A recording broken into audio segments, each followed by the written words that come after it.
I've been training calisthenics for almost 7 years straight, built top 1% strength, and also landed in my dream physique. But I could have honestly done it a lot faster if I understood everything I know now back when I was 14 years old. Take my friend Matthijs, for example. He has almost been training for 6 years straight, gym plus calisthenics. But now he tried this new way of calisthenics in my Jack by Calisthenics blueprint and has been able to gain muscle faster than ever within the last 2 to 3 months. So if you feel like you're stuck in your muscle building journey with calisthenics, this video is going to be for you. First off is maximum rest times. And this is something that I use in every single training session of mine, and the reason why is because I now know the difference between having a maximum rest time and not having maximum rest times. The reason why is because I used to have training sessions where I was resting in between sets however long or short I wanted, and I usually had a minimum rest time. So the minimum was like 1 minute, 2 minutes minimum, right? But the maximum, I didn't have one. So sometimes I caught myself just chilling for 5 minutes in between a very hard set, and I was like, okay, that's way too long. For some people, that's actually solid. For strength sets, you can actually do that.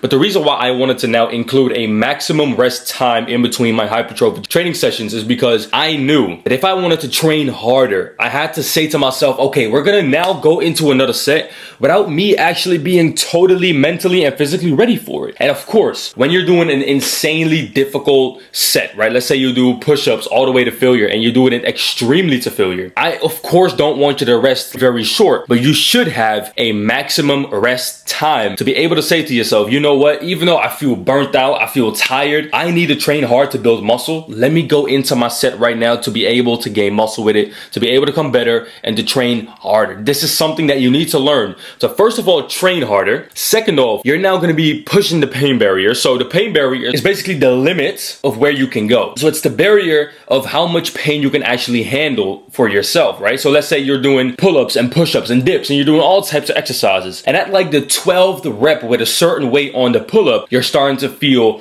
a lot of pain in your back, biceps, forearms. You need to be able to push the pain barrier further and further and further. And step number one on how we can do that is by having a maximum rest period time, basically, in between every single set to be able to learn to train harder and to go into your set even though you don't want to yet. The only exception to resting a little bit longer than your maximum time is when you are training hard every single week. Harder every single week, right? So every single week you're taking the time out of your day to train harder and harder and harder. There could be an exception in one of your rest times where you think my maximum rest time is about 3 minutes per push-up set or whatever. But right now, I could just feel once, or maybe you already tried it. Maybe you did a set after 3 minutes, boom, maximum rest time. I'm gonna go into my set right now. But your whole set suffered from it. You should probably extend the rest time a little bit further to, let's say, 3.5 or 4 minutes. If that is something that you're struggling with right now, just extend the rest time you are dealing with right now, and then you're probably gonna be able to do your set with, first of all, high quality. You're gonna be training harder. You're gonna be able to do more reps and maybe even more weight on the calisthenics exercises that you're currently doing. And then the third thing that is very, very effective to actually hold yourself accountable to having a maximum rest time is by training with a friend. When you train with a friend and y'all do push-ups together, and first one is going to be doing 20 reps,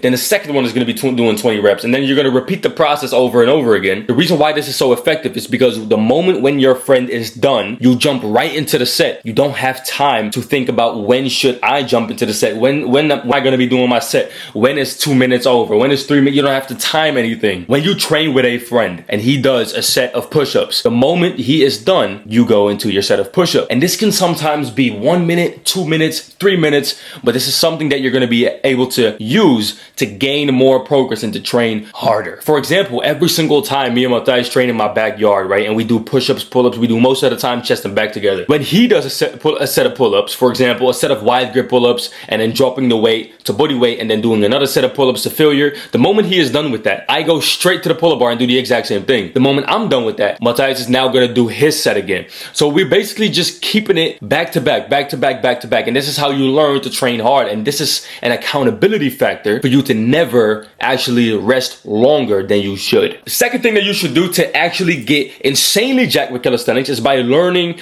to train harder with drop setting the weight to body weight. So if you are a calisthenics athlete who does a lot of weighted calisthenics, which I absolutely always advise people to do, especially when it comes to your your pull-ups, your dips, your push-ups, your squats, you should be doing them weighted after some time. But to up your intensity after every single, for example, pull-up set, what you want to be doing now is dropping the weight and actually basically taking off the total load that you're doing it with. Go to 100% body weight and go to another failure set. So basically what my training sessions look like, and basically something that I always teach inside of my Jack by Calisthenics program, which is the program that Matthias has used to be able to gain muscle in 2 to 3 months with the new style of calisthenics that I'm promoting on this channel, and multiple other guys actually experiencing what it's like to really train. So if you want to be a part of that and learn everything that I'm saying in here in great detail and implement it for yourself into your own routine, go to the top link in the description because every single detail is laid out in there. People are joining every single day, so be one of them. Be a serious individual and join the top 1% building muscle with calisthenics. Go there right now and I'll see you inside. One crucial thing that I always recommend my members inside the Jack by Calisthenics program to do is that they should drop the weight after they do a weighted exercise, right? So let's say they do weighted push-ups on the rings. The moment you hit failure on that, take off the weight vest, the bar, whatever type of thing you're doing weighted push-ups with, and go to 100% body weight and do it again. Do it again and again and again, and do this every single set. And this is also the reason, and this is what we're going to get into later, why we should lower the volume, but that's going to be the next chapter. So this is going to be teaching you to train extremely hard. Most beginners, and this is something that you should take very serious, most beginners, especially in weightlifting, not even in calisthenics, because in calisthenics it's easier to hit failure, but in weightlifting, most beginners make progress very, very slow. Why is that?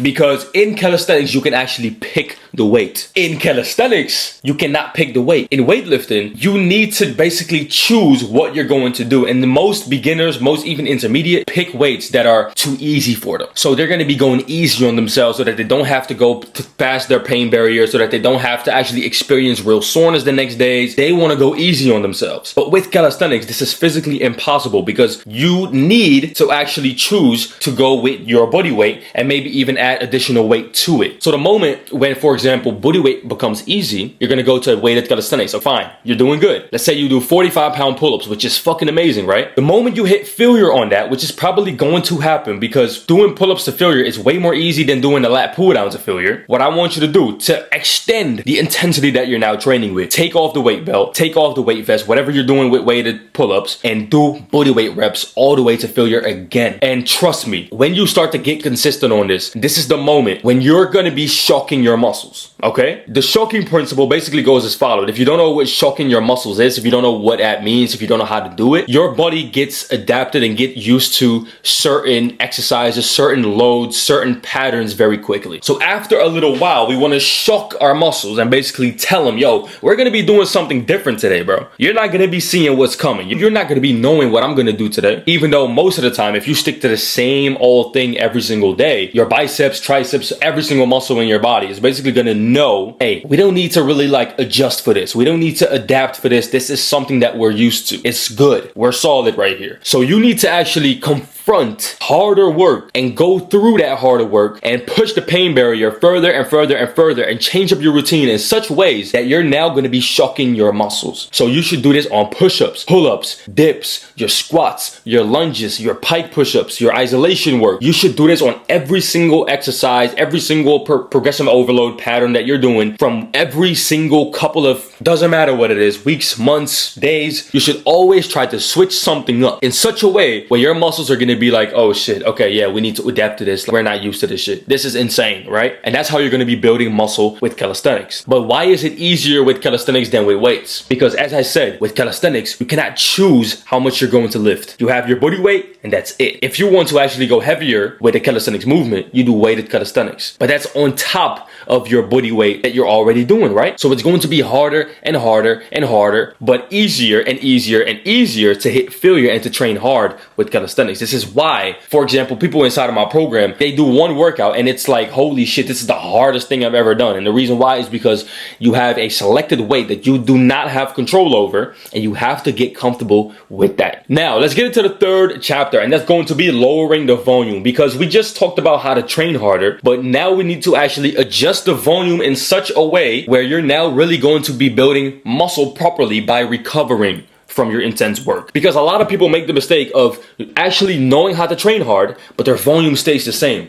And this is when they're gonna get injured. This is where they're not gonna be recovering no more and actually slowly backtracking in progress, right? So the change that you wanna make is learn how to adjust your volume to your intensity. So this depends for everybody, right? But if you are doing, for example, your calisthenics isolations, such as your pelican curls, your tricep extensions on rings, maybe your compounds even as well. If you go extremely hard to failure on them, you don't need no 20 sets per exercise. You don't need no 30 sets per muscle group per week. You don't need it. Matter of fact, it's probably only going to decrease the likelihood of you gaining muscle because your body does not get a chance to recover at all. If you're the type of guy, like me by the way, who wants to train hard, you have that drive of like, yo, I love training a lot and hard and doing a lot of sets, doing a lot of shit. If you like that, because I like that, you need to know how to adjust your intensity to that. But if you're the type of guy who says, you know what, I actually like training every day, like that makes me feel good, which it makes me feel good as well. I'm a self-improvement junkie, right? So training every single day makes me feel productive and good and healthy, even though sometimes I could definitely use a rest day. But I don't like that. So what would be the best option for us guys to still build reliable muscle and progress further and also be able to recover? Well, it's going to actually be lowering the volume every single session. So basically, when you have a chest and back day, or an arm day, or a leg day, or a shoulder day, doesn't matter what it is, look at your total sets that you're doing for that muscle group and say to yourself, you know what, let me lower it because per set that I'm doing, I'm going extremely hard. Listen, I always give this example to young men, right? Sometimes it's hard to understand, but let's say you have 5 sets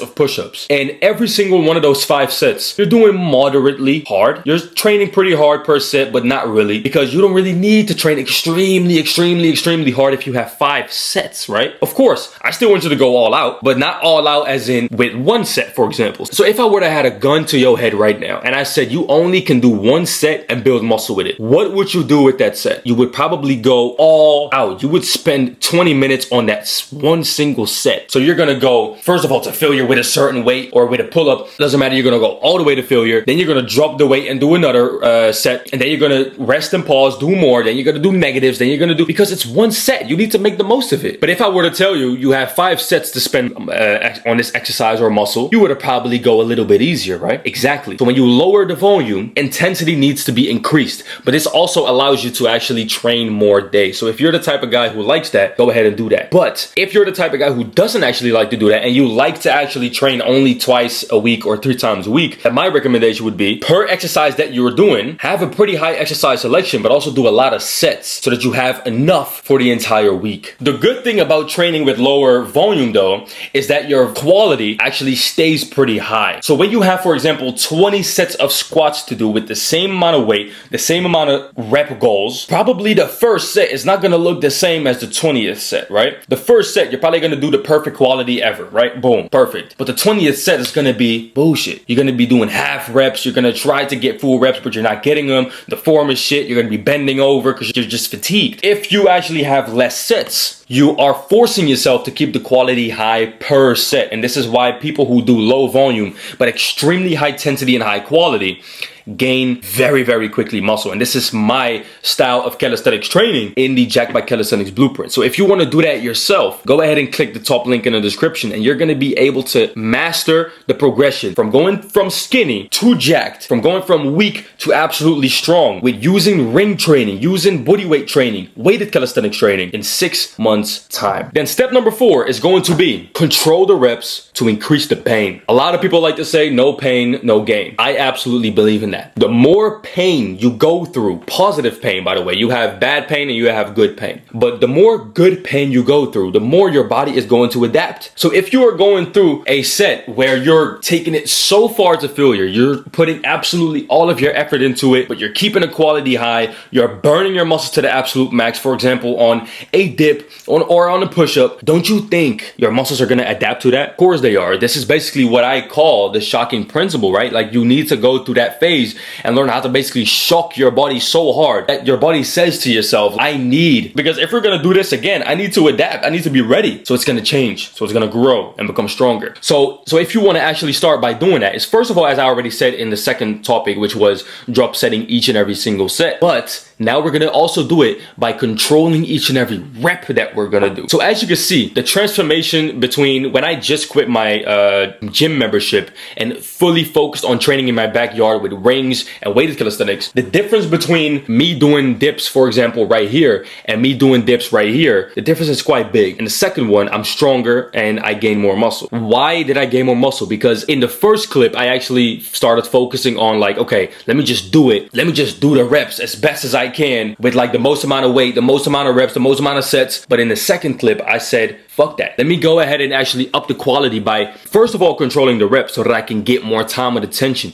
go through more pain, push my pain barrier further and further so that I can actually gain more muscle. And the moment I started to do that, I started to become not only stronger, but I started to become very, very big in that process. And of course, the changes are small because I've only been training in my backyard right now for 3 months. Usually I was always doing hybrid and full weighted calisthenics in the gym, which is where I had no rings. I wasn't actually doing this failure training yet, but right now because I'm doing that and because I'm being creative in my environment that I have limited equipment with, I now grow further because I'm now forcing myself to change exercises in and of itself. And the first step of doing that is by controlling the reps. So if you were to do a push-up right now on rings or normal on the floor, instead of going fast all the time, just learn to control the eccentric. So the way down, learn to control that and learn to maybe even add a pause at the bottom so that you don't get that stretch reflex, which makes it go easier to go up. When you pause at the bottom and when you control the reps, you are now literally forcing your body to shut off all the momentum, all the little tweaks and cheats that you can use to get yourself up to the starting position. By controlling the rep, you make it yourself difficult and you actually gain more muscle because of that. Because calisthenics is all about making an exercise more difficult instead of adding more weight every single day. By doing this, you will learn the reps more and more. What I mean with that is that you now start to master calisthenics. Controlled calisthenics is, in my opinion, the best way of calisthenics training. Controlled calisthenics is what I teach in my program. Controlled calisthenics is what I use to gain more muscle in probably 4 months' time than I ever did in 7 years. Controlled calisthenics is what Matthijs got jacked with. It's controlling the movement, getting a movement under the control to actually gain more muscle with it. This is the only reason why I've been gaining more muscle and getting stronger is because I control it. When you, for example, do this right now while you're watching this video, do this. 1, 2, 3, 4, 5. How easy was that? Very easy, right? But when you, for example, right now do this, you control it, you do 1, right? And then you lower it, you keep the tension. 2, it becomes way more harder to do 5 reps. So the answer is not always increasing the reps or increasing the weight. The answer could also sometimes be controlling the reps, mastering the weight and mastering the exercises. And this is going to be actually benefiting you the most out of everything that I just told you. Then the last topic, and that's going to be moving the pain barrier each and every single week. Everything that I've just told you, everything that I explained in the program, the blueprint that I take you to go from skinny to jack, everything that I explain in there is only effective if you know and if you actually dare to move the pain barrier each and every single week. And this is something that I literally want you to do each and every single week. So let's say you have 3 workout routines that you just cycle through. Every single cycle of routines should be harder than the last 3 routines that you did. It should be pushed more. Every single time you do a push-up or a set of push-ups or you do 3 sets of push-ups, next 3 sets of push-ups next week should be done with more intensity, harder, and actually achieving more pain. If you are never sore in your lifetime, some people might say like, oh, you just recover very good. But in my opinion, if you've never gotten sore within the past 3 months, for example, in my opinion, you're doing something wrong. Your muscles should be shocked. And if they're going to be shocked properly, they will be sore. Even if it's very short, even if you just feel some tightness, you just feel a little bit of DOMs coming in, you have done a good job. And of course, please do not think that that soreness is a good indicator of like, oh, I did a good workout. Sometimes it doesn't always mean that, right? Because I can do 500 push-ups right now very, very quickly and probably be sore next few days because I'm not used to that type of training anymore. I used to do that, but now I don't do that anymore. So I probably will be sore, but it won't build me more muscle. My training style right now will build me more muscle. So being sore is something that you should not only focus on when it comes to did I have a good workout or not. It's not the only indicator, but within your style of training, within your workout routine, which I'm assuming that you follow what I do, you should at least become sore once a month because in that month period, you should at least change something up to gain muscle, right? You should at least is be able to shock the muscle once in that month to be able to say to your muscles like, yo, now we're gonna be doing something different. You're not used to what I'm doing right now. And that way you're gonna be building more muscle. So if you've never felt that, you now know what to change. So you made it to the end of this video, which I'm proud of you, bro. You now are in the top 1% of my viewers, which is why I also believe that you fit in the Jacked by Calisthenics program perfectly. If you want to join the other people who are joining every single day, and you follow what I say, and you do what I say, and you properly progress, you're gonna be going from skinny to jacked and weak to strong within 6 months time. If you want that yourself and get access to the hours of exclusive footage and the full workout programs, go to the top link in the description and join up right now. Introduce yourself. I'll see you inside, and we're gonna make those gains in 2025. Let's go. And also watch this video right here, because without this one, all of this shit that I just explained to you is not really gonna be utilized to its full potential. So watch this right here and learn how to progress further.